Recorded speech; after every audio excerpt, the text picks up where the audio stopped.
chemin à bicyclette. Salut Emmanuel, Salut Étienne, ça va? ça va très bien. Tu peux, sans nous révéler l'endroit où on est, me décrire un peu là ce que tu vois, c'est quoi l'ambiance, le bruit ambiant, là, tout ça? Bah là, on est dans un lieu, on est dans Paris déjà, et on est dans un lieu ouvert, on est en extérieur, une forme de terrasse quoi finalement, mais sauf qu'on est sur une petite manche debout. Mange debout. Ouais, on est un peu, je sais pas, pas comme ça qu'on le dit. Si, c'est comme ça. Ouais. Voilà, c'est très chouette. Non, on dit pas où on est, c'est ça? Si, Pas encore, on le révélera en cours d'émission. Non, et c'est très cool de faire ce échange avec toi ici, c'est top. On boit des coups, c'est l'heure de l'apéro. Ouais, c'est vrai, on boit un petit verre. On boit un petit verre. Alors justement, bon, avant de parler du sujet, la responsabilisation, on va pas non plus faire un discours de philosophie, mais tout à l'heure, quand on buvait notre premier coup, tu me disais que tu avais une certaine fierté en tant que manager de l'équipe de Wenabi. Ouais. 26 personnes dans la team. C'est ça. Ça fait 4 ans que ça existe. Ouais. De les voir, genre 4 collaboratrices qui te font « Allez, salut, On part au week-end. salut Emmanuel, on part en week-end, elles vont faire la teuf ensemble. » Fierté un peu du point de vue du... Non, fierté d'avoir une équipe qui s'entend hyper bien. Ouais, ça c'est clair. C'est vrai qu'on a créé une super dynamique de groupe et tout. Et ça c'est chouette, ouais, parce que mine de rien ça fait 4 ans, mais il y a certaines personnes qui sont là depuis presque le début, quoi, depuis 3 ans et demi.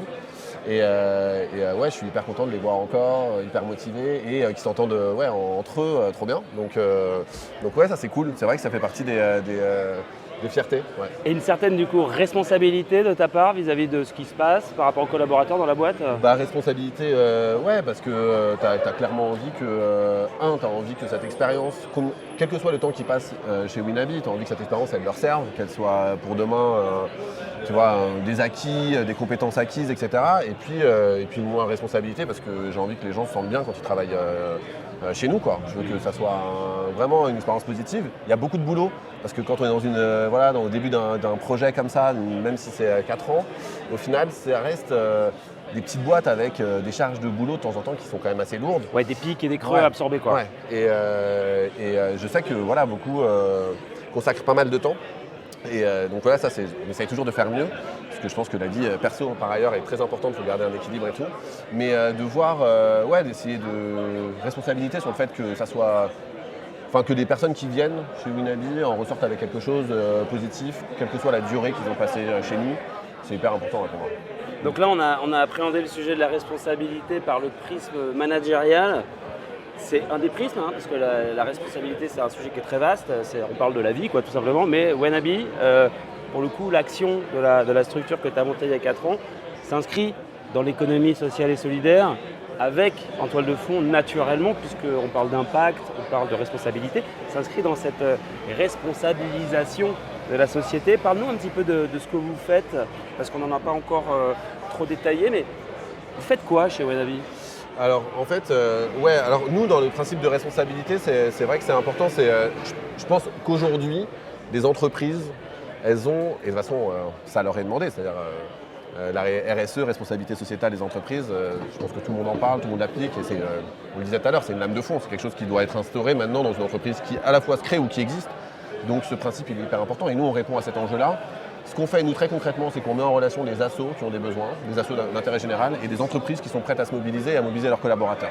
Ce que je pense aussi, c'est que les boîtes ont besoin de le faire avec leurs collaborateurs, c'est-à-dire de se dire qu'ils ont plein de gens qui travaillent au quotidien et comment ces personnes-là aussi, on peut les mobiliser avec eux. Donc les boîtes en elles-mêmes ont une certaine forme de responsabilité vis-à-vis de leurs équipes. Ouais, mais ce qui est marrant, c'est qu'aujourd'hui, c'est demandé par en fait, c'est les collaborateurs qui demandent. Tous les sondages disent qu'en fait, les personnes qui veulent travailler aujourd'hui, elles cherchent des boîtes qui sont responsables et ils veulent en faire partie, en fait. Donc aujourd'hui, c'est la demande, c'est ça. C'est comment moi, je peux contribuer aussi positivement et ne pas se dire simplement, je vais au bureau, je reviens chez moi et j'ai mon salaire à la fin du mois.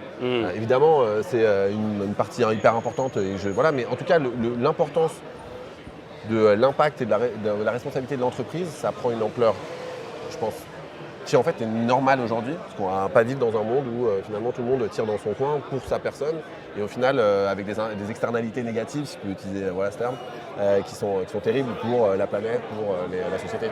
Donc c'est une lame de fond, et ouais. Donc moi je suis Étienne, je bosse chez X, une grosse boîte à la Défense. 15 000 salariés dans la tour. Ouais. Mon manager, il a proposé de bosser avec Wannabe. Ouais. Du coup, sur mon temps de travail, Ouais. je peux dédier une fraction de ce temps à une association qui fait partie du portefeuille qui m'est proposé, je Ouais, suppose. ouais, c'est ça. J'ai même peut-être la possibilité d'en proposer d'autres. Ouais, je peux proposer aussi. Sur les trucs qui me tiennent à cœur. Ouais, bien sûr. Et du coup, ça s'inscrit dans mon temps de travail. Ouais. Alors, nous, on pousse pour ça, mais il y a certaines boîtes qui disent, en fait, ça peut être sur ton temps de travail ou en dehors. Et tu peux dire, je fais une partie sur mon temps de travail parce que ma boîte m'a donné une demi-journée, une journée. Et puis après, je continue avec l'asso à faire plus sur mon temps libre quand c'est possible. Il y a des personnes qui n'ont pas le temps et c'est comme ça. Mais ouais, clairement, c'est ça. Et en fait, je prends ma journée, je prends mes 2 jours, je prends mes 3 jours, certains en donnent 10. Donc, Quoi, 10 jours ça arrive, il y a des entreprises qui donnent une journée par mois. 10 jours par mois? Non, une journée par mois. 10 jours Ah par ouais. mois, on n'a pas vu, parce que là, c'est un mi-temps. C'est un truc de... Ouais. Mais parfois, il y a aussi ce qu'on appelle du mécénat à longue durée. Donc, parfois, en fin de carrière ou en transition, on te propose pendant quelques temps d'aller dans une association pour acquérir des compétences, ou alors pour ta fin de carrière, commencer à envisager la suite. Mais ouais, c'est ça le principe. Et donc, tu vas donner ton temps. Maintenant, on essaie de faire en sorte que tu puisses donner ton temps et aussi tu puisses participer financièrement. C'est-à-dire que tu puisses faire un don, un don qui est abondé par ton entreprise.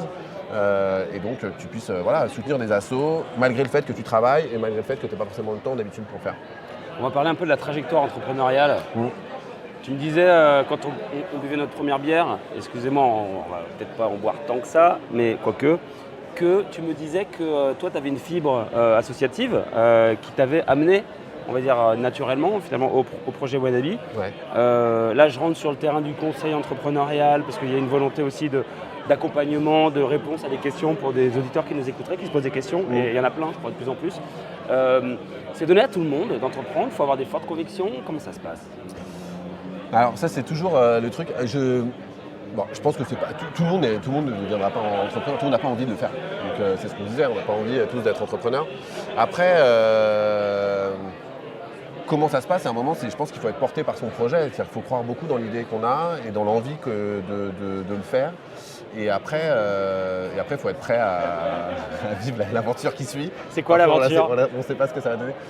C'est une aventure qui est en dents de scie, quoi. C'est des montagnes russes, clairement. Et c'est des moments où on a le sentiment de se dire, ça ne marchera pas.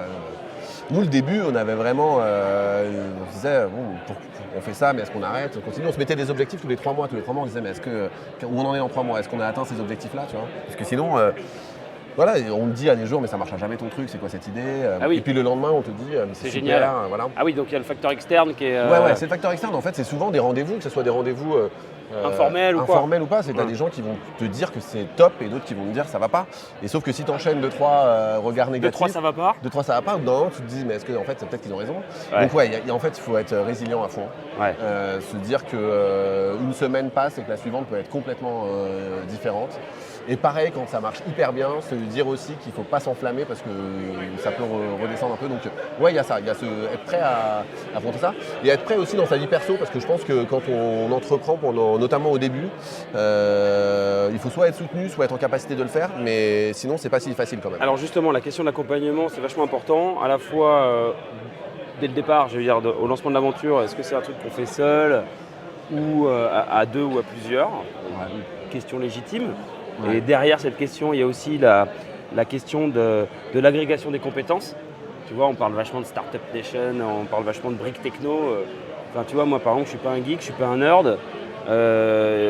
Tout se passe avec du social, avec du digital, de l'intelligence artificielle. Si j'ai pas cette connaissance-là, franchement aujourd'hui, si je veux m'inscrire dans le mouvement startup, je peux rien faire. La startup, elle est digitale obligatoirement, pas obligatoirement. Et alors, donc je reviens à la question, excuse-moi, j'ai un peu divagué, mais est-ce que, on part seul, on part accompagné? Si on veut être accompagné, comment? Par qui? Où? Moi, je sais que, honnêtement, je suis pas sûr que j'aurais pu le faire seul. Moi, j'ai mes associés, c'est un truc qui est déterminant dans la... Enfin, j'aurais pas pu le faire seul parce que... Parce que les associés, ils ont des compétences complémentaires aux tiennes? Non, mais parce que déjà, on peut se parler dans les moments qui sont plus durs, on se soutient, on s'apporte vraiment une aide. Moi, c'est des potes, les associés, depuis de très longues années. Donc, il y a cette relation forte et du coup, ça t'aide au moment aussi où c'est un peu dur. Et oui, et l'autre truc, c'est si on le fait avec des gens qu'on connaît bien, c'est la complémentarité. Nous, on a 3 profils hyper différents. Vas-y, c'est On quoi sait- les profils? Thomas, il a un profil plus finance.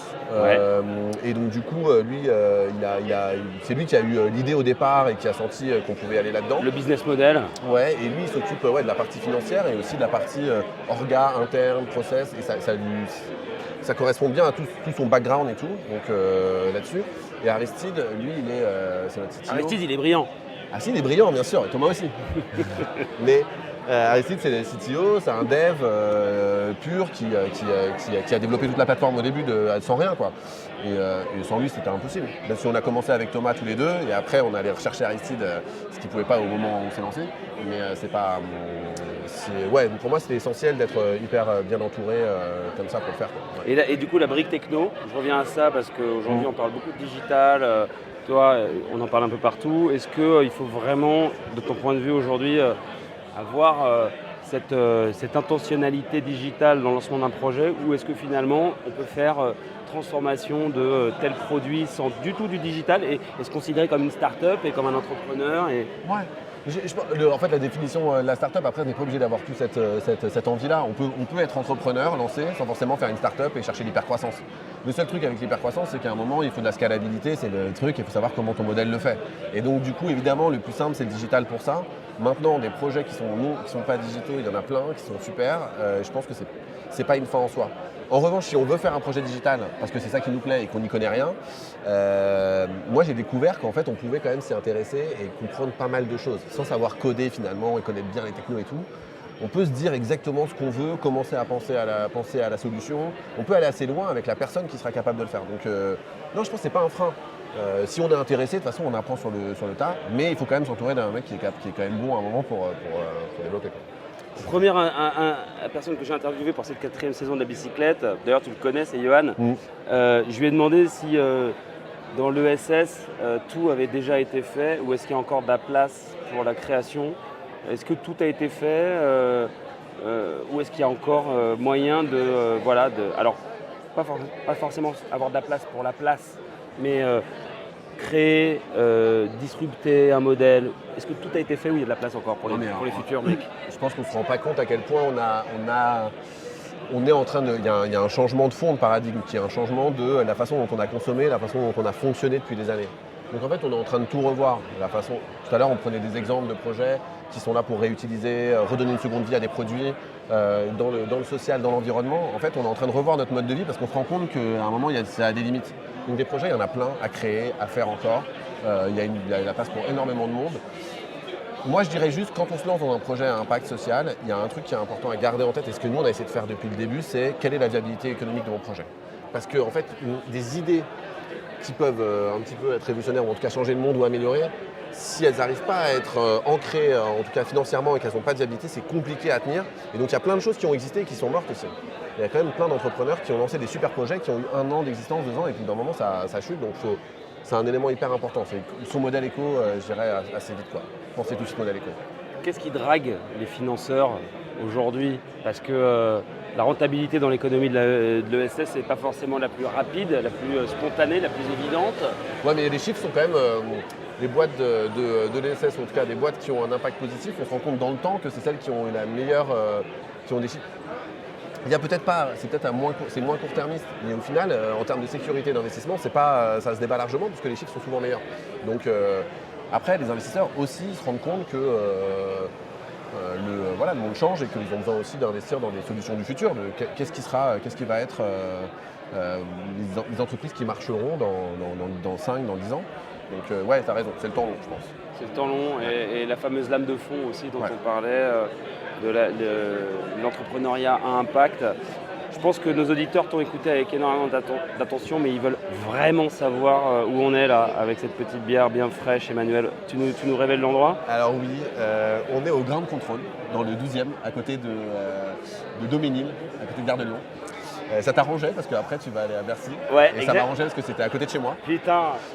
Et en plus parce que moi j'aime beaucoup cet endroit, je le trouve très cool. Ouais, c'est open, les gens sont bien, ils sont pas trop bruyants. J'espère que ça vous a pas trop dérangé, mais ils ont l'air heureux. On s'est un peu éloigné en même temps parce qu'il y avait quelques groupes un peu plus actifs, quoi. À mon avis, c'est que le début de la fête. Ouais, c'est possible. Mais à mon avis, c'est aussi que le début de l'ESS. Je pense que Wenabi fait partie de ces pépites voilà, à ton image, sont très enthousiastes, participent directement à l'essor de cette économie dont on sait que la France est aussi pionnière dans le soutien. Ouais. Un vrai terreau favorable, je pense, à l'entrepreneuriat. Donc merci beaucoup, mais Emmanuel, d'avoir pris ce temps. Merci à toi. On termine avec nos auditeurs, mais on continue ensemble. Très bien. Allez, Merci. salut. Ciao. Ciao. Salut. Quand on partait de bon matin, quand on partait sur les chemins, à bicyclette.